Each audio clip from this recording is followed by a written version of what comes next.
Les boues issues du dragage, collectées tout au long de la voie d'eau, sont amenées à l'aide d'une barge à hauteur de l'installation de déshydratation.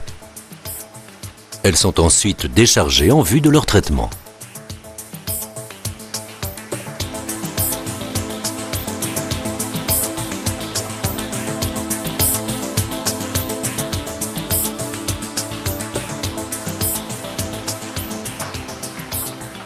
Comme on peut le voir sur ces images, les boues passent dans un premier temps sur un crible vibrant pour éliminer tous les matériaux exogènes.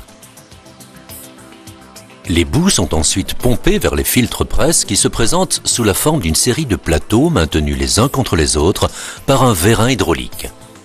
L'espace situé entre les plateaux est alimenté de boue liquide à l'aide d'une pompe à haute pression permettant la séparation entre l'eau qui sera traitée et rejetée dans la voie fluviale et la matière solide qui est retenue entre les plateaux. Un cycle de filtration s'arrête lorsque le filtrat ne s'écoule plus.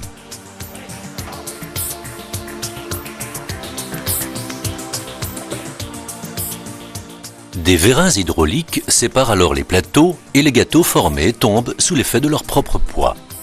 Les presses permettent de passer de 35 à 70% en matière sèche. Au terme de ce processus de déshydratation, les boues traitées sont prêtes à être déchargées.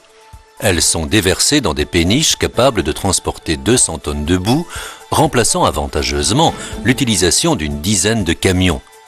Les voilà qui se dirigent vers leur lieu de valorisation.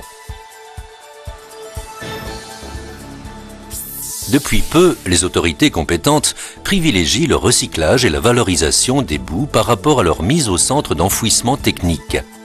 Comme le montrent ces images, les boues déshydratées peuvent être utilisées comme terre de remblai